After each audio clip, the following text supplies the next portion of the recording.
A graça e a paz do Senhor Jesus, querida igreja. Amém. Amém. Você pode se assentar em nome de Jesus.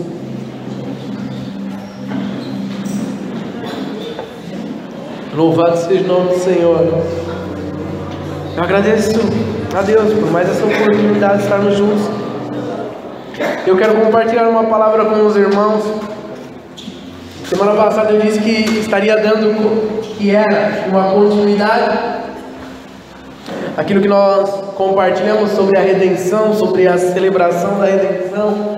E eu pude ouvir de alguns irmãos, participei também de uma célula essa semana, pude ouvir que a célula foi bênção. Sua célula foi bênção essa semana? Amém. Glória a Deus, louvado seja o nome do Senhor.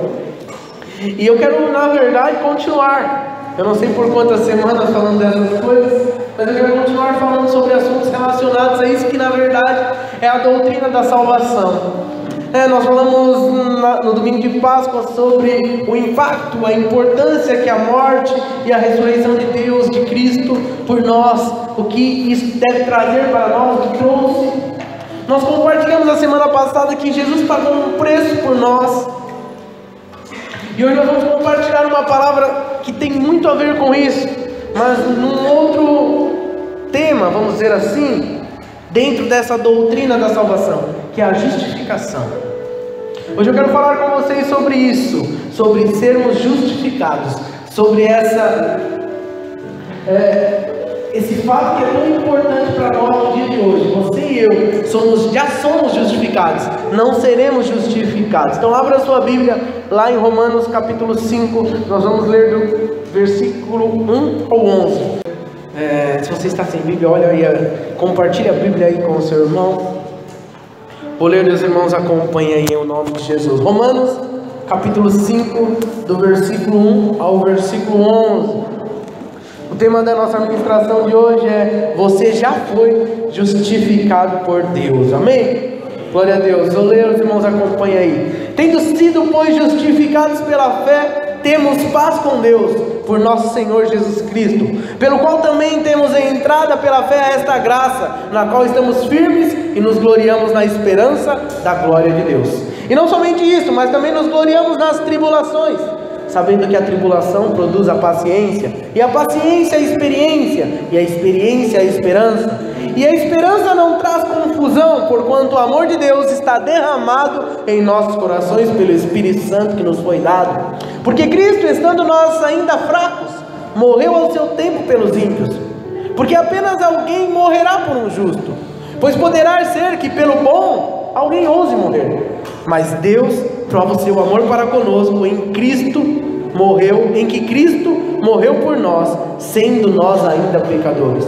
Logo muito mais agora, tendo sido justificados pelo seu sangue, seremos por ele salvos da ira. Porque se nós, sendo inimigos, fomos reconciliados com Deus pela morte de seu Filho, muito mais, tendo sido reconciliados, seremos salvos pela sua vida. E não somente isso, mas também nos gloriamos em Deus por nosso Senhor Jesus Cristo, pelo qual agora alcançamos a reconciliação. Amém? Glória a Deus. Irmãos, essas questões são muito importantes. A doutrina da justificação, a doutrina da redenção, tudo isso tem uma importância muito grande para a nossa vida. Nós precisamos entender sobre essas coisas. Se nós não entendermos essas coisas, nós seremos cristãos fracos. Isso é importante para nós.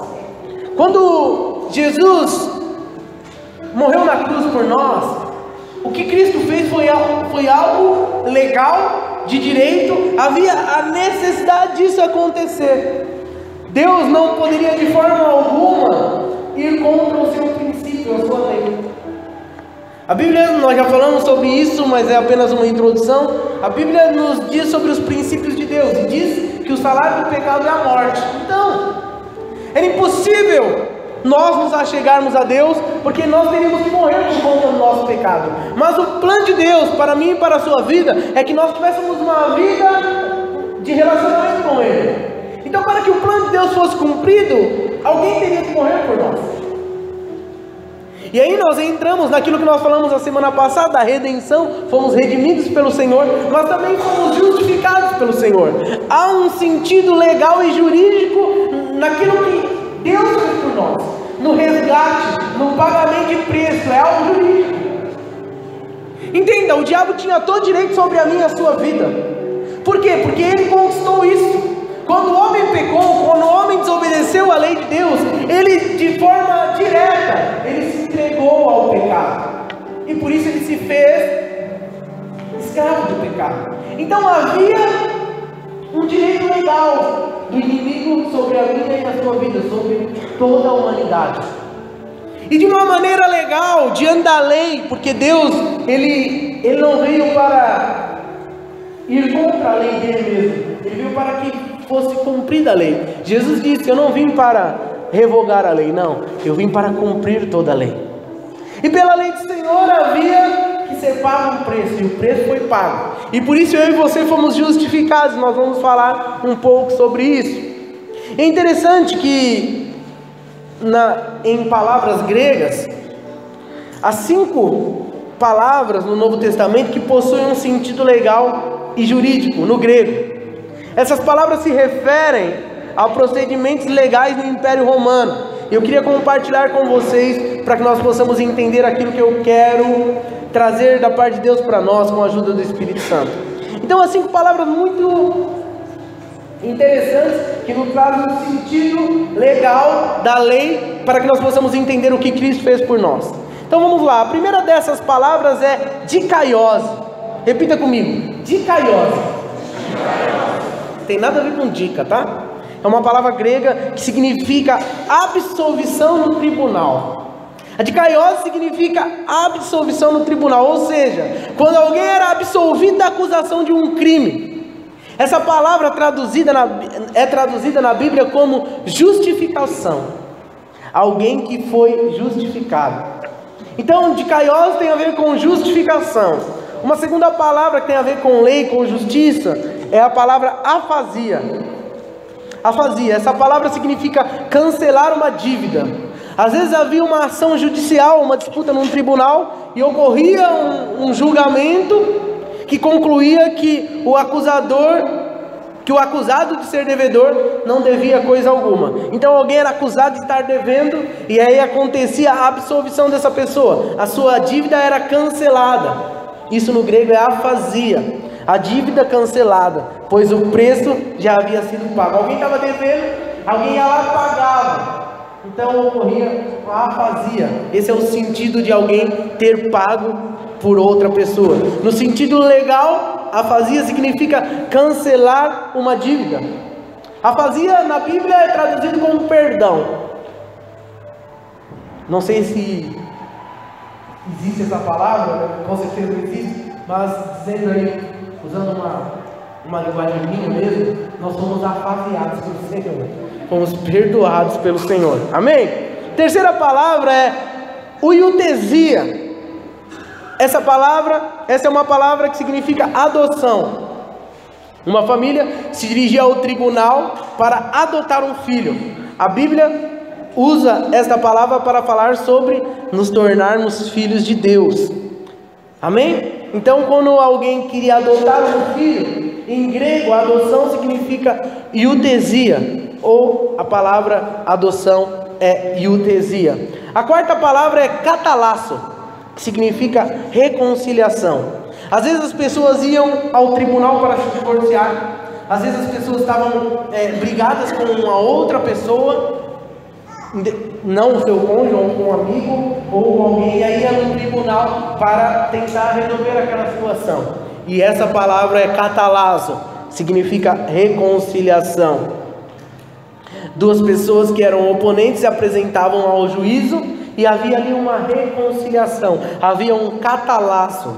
Em 2 Coríntios 5,19 diz: Deus estava em Cristo nos reconciliando, em Cristo reconciliando o mundo, não lhes imputando os seus pecados, e pôs em nós a palavra da reconciliação. E a quinta palavra, nós falamos sobre ela semana passada, é a apolutrose, que significa redimir, comprar um escravo com finalidade de libertá-lo. Então essa era a apolutrose. Hoje nós vamos falar sobre a dikaiose, que é a justificação. Então entenda, na justificação, que é a dikaiose, o pecador está diante de Deus sendo acusado. mas ele é declarado justo. No perdão, a afasia, a segunda palavra que nós falamos aqui, o pecador está diante de Deus como devedor e recebe o cancelamento da sua dívida. A terceira palavra, que é o iutesia, que é na adoção, o pecador está diante de Deus como um estranho, mas ele é feito filho. Adoção, iutesia. Você chega diante de Deus como um estranho. Você era órfão, nós não vamos com o canto e falar sobre isso. Mas agora você foi feito filho. Você foi, vou usar uma outra palavra minha, iutesiado por Deus, adotado por Ele. Irmãos, é só para quebrar um pouco de gelo, tá? Não vai falar que o pastor fala tudo errado. Nada disso. E a última palavra que eu quis compartilhar aqui com os irmãos, para que os irmãos entendam, é a apolutrose. Ou seja, na redenção, o pecador está diante de Deus como um escravo e recebe a sua liberdade. Todas essas palavras falam sobre o quê? Sobre o maravilhoso milagre da salvação. A justificação, o perdão, a adoção, a reconciliação e a redenção que nós temos em Cristo nos são dados por quê? Porque Cristo decidiu pagar um preço por mim e por você. Nós éramos acusados, mas Ele suportou a punição por nós, para que nós fôssemos liberados de pagar. Nós éramos devedores, mas Ele pagou a nossa dívida. Nós éramos estranhos, mas Ele, sendo um filho, nos tornou filhos como Ele. Nós éramos inimigos de Deus, mas Ele, que é o amigo, Ele nos fez amigos de Deus. Nós éramos escravos, mas Ele comprou a nossa liberdade. Aleluia! Todos esses termos no grego são, na verdade, podemos dizer assim, facetas do magnífico diamante da doutrina da salvação. E portanto, a justificação, que é o que nós queremos compartilhar hoje, é apenas uma dessas partes da doutrina da salvação. Então hoje, com a ajuda do Espírito Santo, eu quero falar com vocês sobre isso. Fala para a pessoa do seu lado: você já foi justificado por Deus.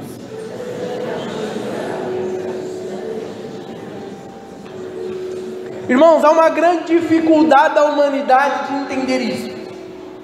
Muitas pessoas não conseguem se achegar a Deus, não conseguem entender o amor de Deus, porque estão fazendo coisas ou querem fazer coisas para serem justificados. Muitas pessoas acham que não são merecedores. Muitas pessoas acham que não tem nenhuma possibilidade de se aproximar de Deus, porque acham que essa aproximação tem que ser feita através das nossas atitudes. Mas entenda, Cristo já fez por nós, por isso nós temos acesso. Nós já fomos justificados, nós não seremos justificados. Não, agora eu vou para a igreja, vou me comportar bem e Deus vai me justificar. Não! A justificação pela sua vida já aconteceu, e a justificação foi feita lá na cruz do Calvário. Você foi feito justo lá na cruz. Como assim, pastor? Está ficando doido? Não, irmãos. Você pode hoje, deve tomar posse disso. Assim como da graça, nós precisamos nos apoderar disso. Se você está em Cristo, ou se você está aqui hoje e ainda não entendeu isso, quando nós entregamos a nossa vida para Jesus, nós nos tornamos um com Ele, e por isso nós podemos nos apoderar, podemos tomar posse dessa grandiosa e verdadeira mensagem. Em Cristo nós somos justos. Irmãos, nós precisamos entender algo. Há dois princípios absolutos. Deus é justo. Deus é justo. Não tem como Deus não ser justo. E há um outro princípio também absoluto: nós somos pecadores. E a Bíblia diz que não há comunhão das trevas com a luz.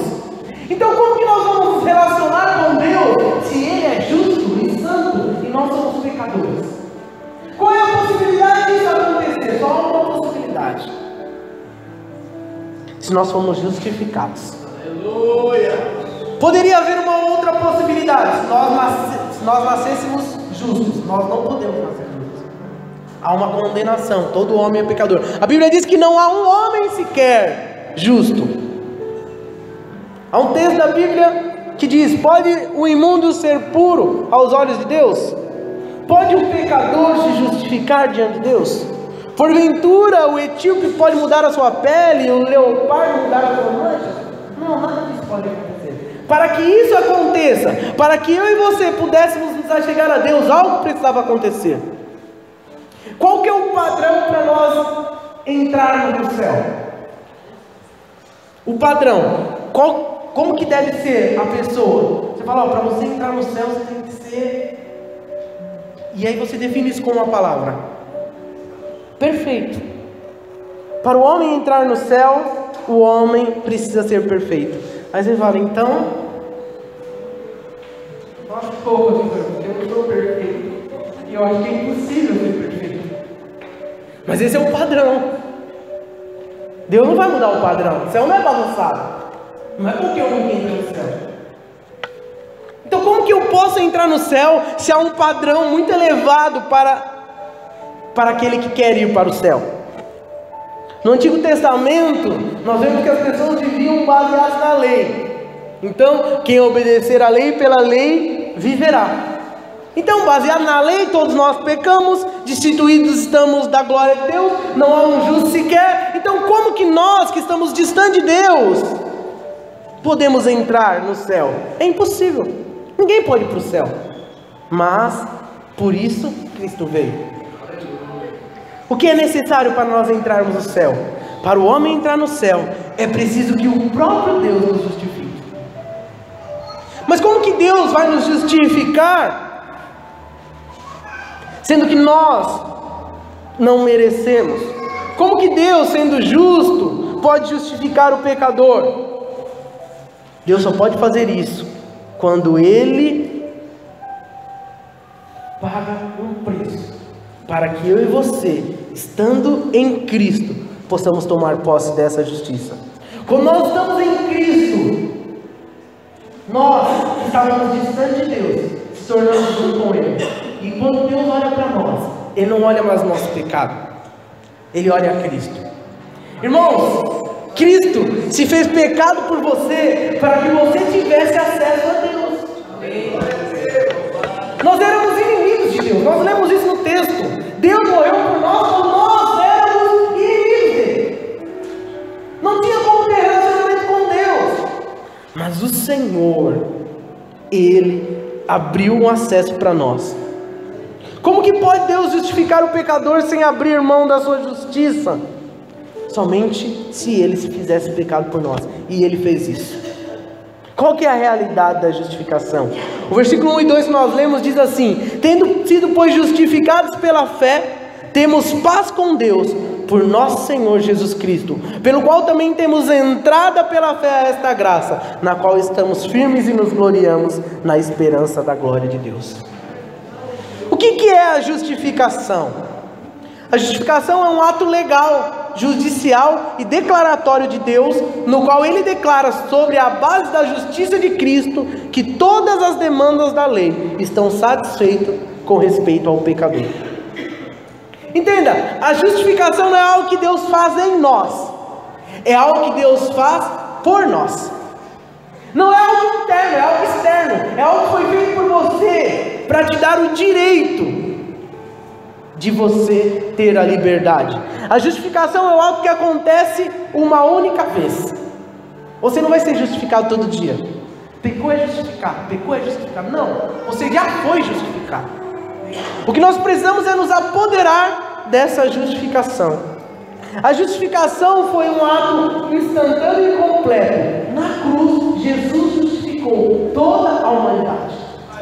Todos aqueles que se achegarem a Cristo e estiverem nele são justos. Porque quem está em Cristo, e Paulo fala muito sobre isso, se alguém está em Cristo, nova criatura é. As coisas velhas já se passaram, e isso tudo se fez novo. Quando Deus olha para você, não olha mais para aquele homem caído e pecador, Ele olha para alguém justo, porque você está em Cristo. A luz de Cristo resplandece na sua vida. Isso é muito importante. Havia uma necessidade de nós sermos justificados. Todos os pecadores, todos nós, a Bíblia diz que nós deveremos comparecer diante de Deus, do tribunal de Deus, para prestar contas da nossa vida. Já pensou nisso? Todos nós prestaremos conta da nossa vida para Deus. Conta do quê? A Bíblia diz que nós prestaremos conta das nossas palavras. Tudo o que você fala.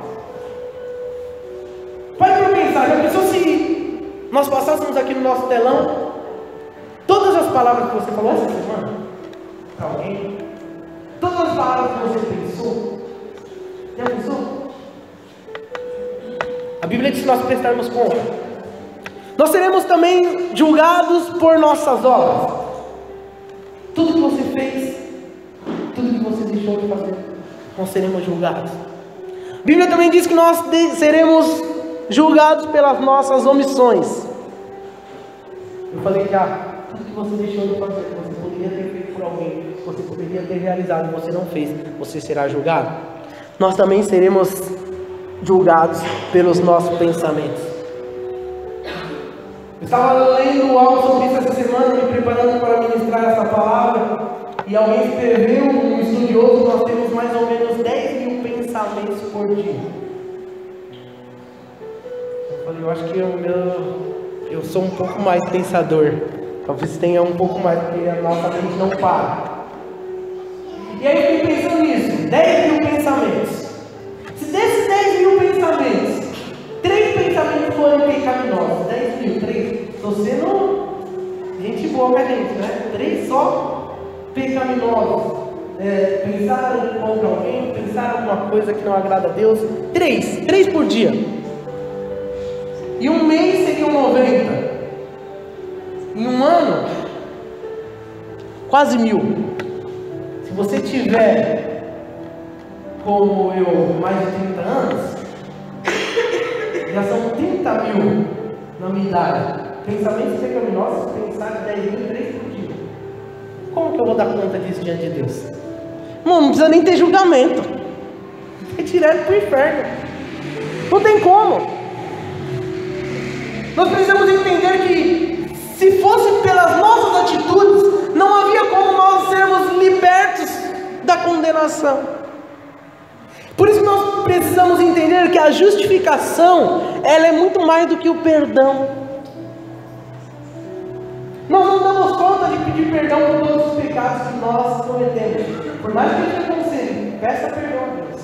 Às vezes a minha oração é, Senhor, perdão por aquilo que eu nem sei a hora que eu pequei, porque a gente peca toda hora, a gente nem percebe que estamos pecando. Mas a justificação em Cristo é muito mais do que perdão. Olha o que Paulo fala lá em 2 Coríntios 5:21. Deus tornou o pecado por nós aquele que não tinha pecado, para que nele nós nos tornássemos justiça de Deus. Como que Deus nos justifica? Qual é o instrumento da justificação? Nós não somos justificados com base na nossa fé. Entenda, como pela fé nós vamos nos apoderar da justificação. Mas a base da nossa justificação não é a fé. A base da nossa justificação é aquilo que Cristo fez por nós na cruz. Essa é a base. Pela fé nós podemos nos apropriar da justificação, mas a base da nossa justificação é a fé. É o sacrifício de Cristo, perdão. A fé, com a fé nós nos apropriamos da justificação. A fé é o instrumento. A fé é a mão estendida daquele que vai receber algo. A fé é a causa instrumental. E não é a causa do mérito, não é a causa meritória. Nós nos apoderamos de algo que foi feito. Jesus fez por você na cruz. Você se apodera através da fé. Mas não é a fé que salva.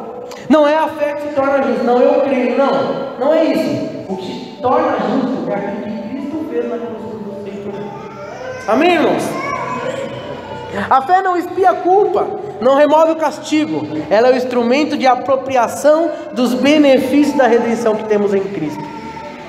E é interessante que nós falamos aqui que nós somos justos e isso nos dá acesso a Deus. E nós temos frutos, e nós lemos aqui no texto, os frutos da justificação. Primeiro fruto que nós vemos aqui no texto, que nós lemos, é paz. Versículo 1 diz: tendo sido, pois, justificados pela fé, temos paz com Deus, por nosso Senhor Jesus Cristo. Essa paz não é a paz da circunstância, não é a paz quando você está passando por um momento difícil e você fala, não, eu estou em paz. Nossa, Deus deu uma paz no meu coração. Não, essa paz que Romanos, que Paulo está escrevendo aqui para os romanos, tendo sido, pois, justificados pela fé, temos paz com Deus, é porque nós éramos inimigos de Deus. E agora, por conta daquilo que Cristo fez por nós, através do sacrifício de Cristo, Deus está em paz com você. Sabe? É como se você tivesse brigado com alguém e a partir de uma atitude de alguém, aquela atitude trouxe paz para o seu relacionamento. É a paz no sentido de nós sermos, ou de que nós éramos inimigos de Deus. Então essa paz, que é um fruto da justificação, é a paz no sentido de você não estar mais vivendo como inimigo de Deus. Deus não é o seu inimigo. Fala para o irmão do seu lado: Deus não é seu inimigo. Fala para ele: mas era, viu? Mas era. Nós éramos inimigos de Deus. Paulo diz: quando Cristo morreu por nós éramos inimigos de Deus, por conta do pecado, mas mesmo sendo inimigos de Deus, Ele nos amava. Amém? Glória a Deus. Essa paz é a paz de reconciliação com Deus. Nós vemos que todas as religiões do mundo são uma tentativa desesperada de encontrar paz com Deus. Todas as religiões. Mas eu quero te dizer que a única coisa, o único fator que traz paz no nosso relacionamento com Deus foi o que Cristo fez por nós na cruz. Isso é o que nos traz a paz. Cristo morreu e pelo seu sangue nos reconciliou com Deus. Agora nós não somos mais réus, nós não somos mais inimigos de Deus. Nós estamos quites com todas as demandas da lei. Cristo pagou por você. Hoje nós não estamos mais debaixo de nenhuma condenação. A Bíblia diz o quê? Se alguém está em Cristo, não há nenhuma condenação. Não há mais condenação. Nós somos justificados por Cristo. Nenhuma condenação há para os que estão em Cristo Jesus, que não vivem mais debaixo da lei. Um outro fruto da justificação é a graça. Olha o que diz o versículo 2: pelo qual temos entrada pela fé a esta graça. A paz é no sentido do passado, aquilo que havia sido feito e tinha quebrado o relacionamento. A graça é no presente. Nós já aprendemos sobre graça. O que é a graça? Favor imerecido. Hoje, por conta da justificação, nós temos acesso ao favor de Deus na nossa vida. Por meio de Cristo nós temos acesso a essa graça na qual nós estamos firmes. Somos aceitos, somos apresentados como filhos, como herdeiros, como cidadãos dos céus, por conta da graça. Você merecia? Não. Eu merecia? É evidente que não, mas pela graça. A graça é o fruto da justificação. Pela graça você pode chegar a Deus. Amém? Glória a Deus.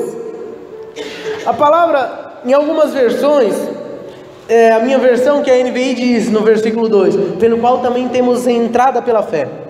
A versão Almeida e Corrigida diz: pelo que também temos acesso a esta graça. Acesso pela fé a essa graça. E a palavra acesso ela é derivada de uma palavra em grego que é o prosagog, ou prosagoge, referindo-se à introdução de alguém sendo apresentado diante de uma realeza. Então nós temos acesso a Deus por meio de Cristo.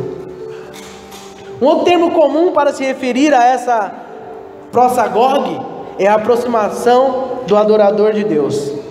Jesus nos abre a porta da presença do Rei dos Reis. O que a Bíblia diz? Quando Cristo morreu na cruz por nós, o véu foi rasgado de cima para baixo, abrindo o acesso. Hoje você tem acesso a Deus. Hoje você pode clamar a Deus e Ele te ouve. Hoje você pode se relacionar com Ele. O termo prosagog também no grego também tem a ideia de porto, de casa, de segurança. Significa que por mais que teremos de depender dos nossos próprios esforços, muitas vezes somos varridos pela tempestade como marinheiros que enfrentam dificuldades. Mas agora, por termos ouvido a palavra de Deus, por termos acesso a essa graça, nós estamos seguros no porto da graça. E o terceiro fruto da justificação é a glória. O texto que nós lemos diz: nos gloriamos na esperança da glória de Deus. Quem foi justificado não teme a morte, não teme o amanhã, não teme a eternidade, tem a garantia do céu. Quando eu estava estudando sobre isso, um grande homem de Deus, a igreja dele estava muito doente, e a igreja estava orando por ele, e ele pegou e falou para a igreja: pare de orar, vocês estão impedindo que eu volte para minha casa. Aleluia! Irmão, isso é muito precioso. Se você entender a justificação, que você agora tem acesso a Deus, você não vai ter medo da morte. Porque a morte, como Paulo diz, é lucro. Mas como entender isso? Nós não estamos tão apegados a esse mundo. Sabe por que você é apegado ao mundo?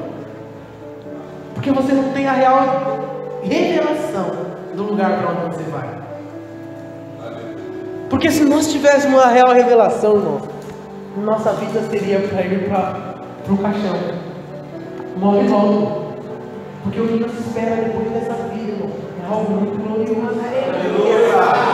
É claro que eu não quero que ninguém pense em morrer. Deus quer usar a sua vida para alcançar outras pessoas. Deus quer que você viva uma vida abundante aqui na terra. Mas entenda, Deus quer que você saiba que há algo glorioso te esperando. Há um futuro. A justificação nos dá um fruto, que é a glória com Deus. Miguel Gonçalves Torres, um grande homem, ele disse assim: eu vou lhe ensinar como morrer bem. E disse para sua esposa: querida, eu pensei que quando eu fosse morrer eu iria para o céu, mas não, foi o céu que veio me buscar. Jesus veio nos buscar, né? Quando ele morreu na cruz para nós, ele estava assim, abrindo o acesso para nós, para ele. Nós não vamos ao céu, o céu veio nos buscar. Ele veio, ele se tornou pecado, para que você tivesse acesso ao céu. Uma vez um homem que estava muito doente foi perguntado para ele no hospital, ele estava à beira da morte, perguntaram para ele: você está preparado para morrer? Ele falou: não, eu estou preparado para viver. Entenda isso. Nós estamos nos preparando nesta terra para viver. As nossas atitudes, aquilo que nós escolhemos aqui, definirá aonde nós iremos viver. Mas saiba de algo: Cristo já pagou um preço para que você viva a eternidade com Ele. Há uma pedagogia da justificação. A justificação Deus quer nos ensinar algo. Versículo 3 ao 5 diz assim: e não somente isso, mas também nos gloriamos na tribulação, sabendo que a tribulação produz a paciência, e a paciência a experiência a esperança, e a esperança não traz confusão, porquanto o amor de Deus está derramado em nossos corações pelo Espírito. Perdão, me perdi aqui. Porquanto o amor de Deus está derramado em nossos corações pelo Espírito Santo que nos foi dado. Entenda, a justificação não apenas nos prepara para o céu, mas também nos prepara para vivermos uma vida vitoriosa aqui na terra. E Paulo começa a falar aqui, ele fala da questão da justificação, mas ele não para falando sobre isso, ele começa a falar sobre algo. O irmão Cícero falou aqui: quem gosta de provação, nem combinei nada com ele.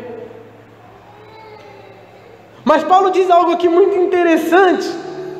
Ele diz que nós nos gloriamos, nos alegramos nos momentos difíceis. Será que Paulo estava com algum problema? Será que ele estava ficando doido? Não, irmãos. Paulo não está tratando de algo apenas para o porvir, mas algo que nos capacita a viver vitoriosamente nas tensões da vida.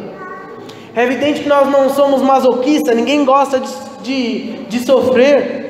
Nós não nos gloriamos no sofrimento ou por causa do sofrimento, mas por causa dos frutos, dos resultados. Para alguém que não conhece Deus, passar por um momento difícil é caos total. Como nós vimos, nós oramos por uma senhora e eu creio que Deus vai tocar no coração dela. Quando as pessoas não têm revelação e não conhecem o Senhor, um momento de dificuldade é um momento de pensar em tirar a vida, é um momento de chutar o balde, pensar em desistir de tudo. Mas quando nós conhecemos o Senhor, entendemos a palavra de Deus, nós entendemos: essa provação, essa tribulação vai me fazer melhor, vai me fazer mais parecido com Deus. A palavra tribulação Vem do grego, estou falando muito hoje sobre essas coisas, né? Mas vem do grego trípsis, que significa pressão. A vida cristã é um enfrentamento de pressões. Nós falamos muito sobre isso. Jesus nos ensinou: no mundo tereis aflições, mas tem bom ânimo.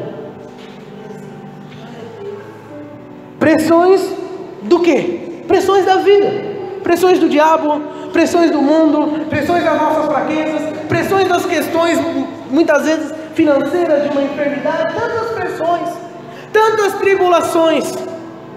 Essa palavra tribulação vem do latim tribulum, e o tribulum significa descascador de trigo.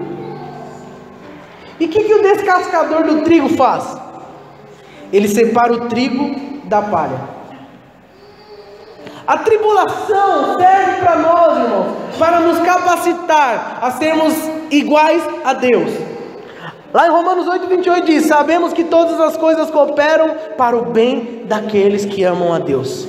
2 Coríntios 4 diz que a nossa leve e momentânea tribulação produz para nós um peso eterno de glória. Paulo diz que nos gloriamos com grande e intenso júbilo, sabendo que Deus está trabalhando em nós, fazendo o quê? Esculpindo em nós a imagem de Deus, a imagem do seu Filho. Como que nós podemos crescer se não passarmos por dificuldades, por tribulações? Como que nós iremos não nos parecer com o Senhor? Não há como. Versículo 3 nós lemos, diz: não somente isso, mas também nos gloriamos nas tribulações, sabendo que a tribulação produz paciência. Quantos aqui precisam de paciência? Tem sincero, levanta sua mão. Tem certeza que você precisa de paciência?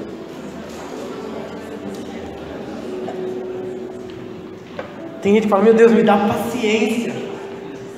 Quando você pede paciência para Deus, o que Deus vai te dar? Tribulação. Então, pare de pedir paciência, peça revelação. Por que eu estou passando por isso? Porque toda vez que você precisa de paciência, é porque você não entendeu ainda. Então, toma cuidado com o que você pede para o Senhor. A paciência, ela só nasce no meio do sofrimento, irmãos. O salmista disse lá no Salmo 119:71. Olha só o que o salmista diz, preste atenção: foi-me bom ter passado pela aflição, para que aprendesse os seus decretos. Através da paciência, através da tribulação, é que nós aprenderemos a ter paciência. A paciência nasce no sofrimento. É quando nós passamos pela dificuldade, é que nós aprendemos a ser pacientes. E aí, a paciência produz experiência. A paciência, a experiência, e a experiência, a esperança. A experiência produz esperança. Essa esperança não é uma esperança vazia, é uma esperança segura. Como saber que essa esperança não é uma ficção? Porque Deus amou o mundo, porque o amor de Deus é derramado em nossos corações. É algo intrínseco, é de dentro para fora. Há uma efusão do amor de Deus. O céu desce à terra quando nós entendemos essas coisas. Quando você entende o real motivo pelo qual você está passando pelas dificuldades. Deus quer te fazer melhor. Fala para o irmão seu lado: Deus quer te fazer uma pessoa melhor.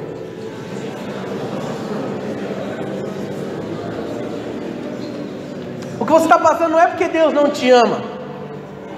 A dificuldade que você está passando não é porque você fez algo errado. Muitas vezes nós começamos a nos culpar. Ah, Deus, por que eu estou passando por isso? Ah, eu sei, Senhor, é porque eu pequei. Ah, não, e aí você começa a procurar um monte de porquês. É evidente, se você pecar, você vai colher, a lei da semeadura. Aquilo que você plantar, você vai colher. Mas você, como um filho de Deus, você como uma filha de Deus, que é justa em Cristo, entenda: toda tribulação, tudo que você possa vir a passar, o Senhor te ama e Ele quer te fazer parecido com Ele. Entenda isso. E quando nós passamos por essas coisas, nós devemos nos gloriar em Deus.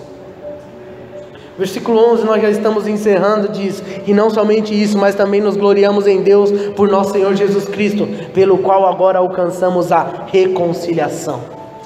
Nos gloriamos em Cristo porque nós entendemos, e nele, em Cristo, nós encontramos reconciliação com Deus.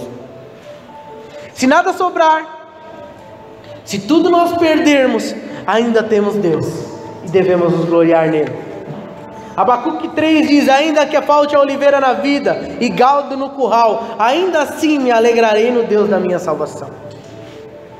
Romanos 8, eu quero ler esse texto com os irmãos, não precisa abrir a sua Bíblia, do 31 ao 39, um texto muito conhecido da igreja. Diz assim: que diremos pois a estas coisas? Se Deus é por nós, quem será contra nós? Aquele que nem mesmo ao seu próprio filho poupou, antes o entregou por todos nós, como não nos dará também com ele todas as coisas? Quem tentará acusação contra os escolhidos de Deus? É Deus quem os justifica. Quem é que condena? Pois é Cristo quem morreu, ou antes quem ressuscitou dentre os mortos, o qual está à direita de Deus e também intercede por nós. Quem nos separará do amor de Cristo? A tribulação, ou a angústia, ou a perseguição, ou a fome, ou a nudez, ou o perigo, ou a espada? Como está escrito: por amor de ti somos entregues à morte todo dia, somos reputados como ovelhas para o matadouro. Mas em todas essas coisas somos mais do que vencedores por meio daquele que nos amou. Porque estou certo que nem a morte, nem a vida, nem os anjos, nem os principados, nem as potestades, nem o presente, nem o porvir, nem a altura, nem a profundidade, nem alguma criatura nos poderá separar do amor de Deus que está em Cristo Jesus nosso Senhor. Entenda, você é justificado, você foi justificado por Deus quando Ele entregou o seu próprio Filho. Alguém ousaria morrer, talvez você ousaria morrer por alguém bom, talvez falando por aquela pessoa, pelo Demi dá para morrer, o Demi é um homem muito bom.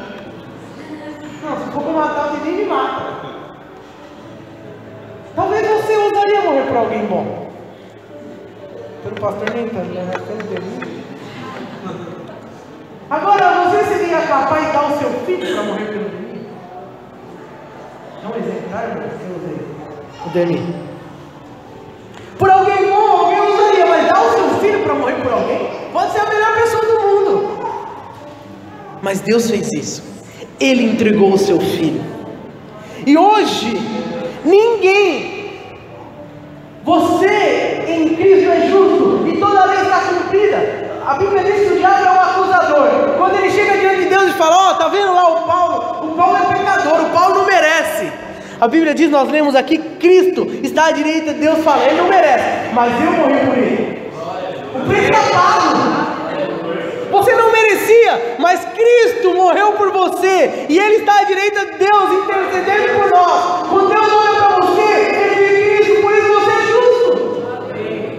Se você estiver em Cristo, não há nenhuma condenação sobre a sua vida.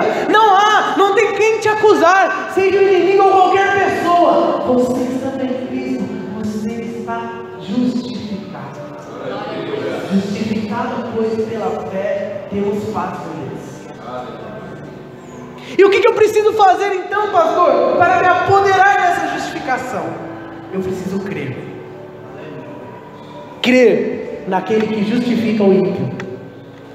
Jesus não veio para os justos, ou para aqueles que se acham justos. Esse é o segredo do cristianismo. Jesus veio para aqueles que não merecem. Jesus veio para mim e para você. Você não merecia. Você fala: pastor, eu ainda não mereço. Tudo bem, eu entendo isso. Mas o que Jesus fez há 2018 anos faz você merecedor.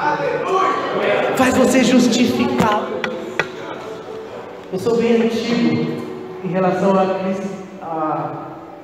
a ser evangélico, né? Há muitos anos. E no nosso tempo tinha um hino com esses versículos, né? Justificados, pois, pela fé, tenhamos paz para com Deus. Lembra da música? Não. Fomos justificados pelo Senhor. Por meio de quem? Por meio de Cristo. Ele é a nossa justiça. Em Cristo você é justo. Não há condenação. Muitos têm vivido debaixo de um jugo, querendo fazer algo para ser aceito por Deus, e por isso não conseguem viver com a igreja.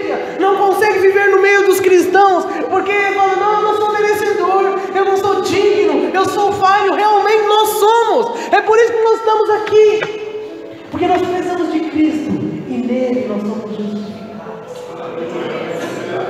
Quando Deus olha para nós, Ele vê Cristo. Se assim você o aceitar, se assim você aceitar aquilo que Ele fez por você. Queria que vocês colocassem de pé.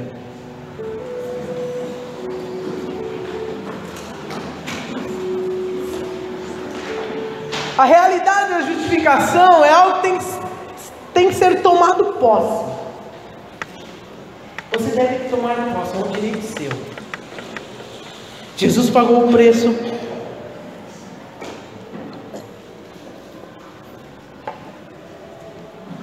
Você recebeu, através do sacrifício de Jesus, algo muito valioso. Mas algo que deve ser, que você precisa se apoderar disso. Como você tem vivido a sua vida? Debaixo de acusação?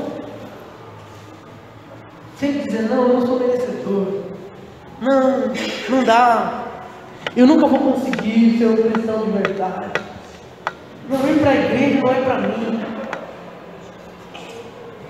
As pessoas quando vêm para a igreja, às vezes olham para nós e falam, não consigo ser igual a essa pessoa. Eu não consigo ser igual aquela irmã, aquele irmão. Não, isso não é para mim. Saiba, nós estamos aqui porque nós entendemos, fomos justificados por Ele. Em nós não há nada de bom. Eu gosto de dizer algo: se tirar Cristo da minha vida, não sobra nada. Nós só podemos ser aceitos por Deus porque nós estamos em Cristo. Eu queria te perguntar: você tem vivido debaixo de uma acusação, de um julgo? Jesus disse: vinde a mim todos que estão cansados e oprimidos, e eu vos darei alívio. O alívio da redenção, o alívio da justificação, o alívio da adoção. Como você tem vivido? Como eu disse, para que você possa ser considerado justo, você precisa se apoderar disso pela fé. Como? Tomando uma atitude, entregando a sua vida a Cristo. Quando você entrega a sua vida a Cristo, como seu único e suficiente Salvador, você está se apoderando dessa verdade. Em Cristo está a nossa vitória. Em Cristo está a base da nossa justificação. No sacrifício e na cruz. E eu te convido, você que está aqui hoje, não sei se pela primeira, pela segunda, pela 10ª vez, não sei. Mas se você não entregou a sua vida a Cristo, eu quero te convidar a fazer esse grande ato hoje. A se apropriar pela fé da sua justificação, a entender, sim, eu sou pecador, mas Jesus morreu por mim, eu aceito o sacrifício. Enquanto nós louvamos com esse cântico, com a equipe, eu quero que você que ainda não entregou a sua vida para Jesus, que tem vivido debaixo de uma acusação, eu quero dizer algo para você. Jesus morreu pela sua vida porque Ele te ama. E se você entregar a sua vida para Ele, você pode usufruir de tudo isso. Você pode usufruir dos frutos da justificação. Você pode usufruir da paz que Ele nos dá. Você pode usufruir da graça, do favor merecido. E na eternidade você vai desfrutar da glória dEle. Ele é o nosso Salvador. E quando nós adoramos ao Senhor, eu te convido a vir aqui à frente. Se você quer entregar a sua vida para Jesus, eu quero orar pela sua vida, quero abençoar a sua vida. O Senhor te ama, por isso Ele morreu na cruz da sua vida. E você, igreja, tome posse da sua justificação. Você já foi justificado.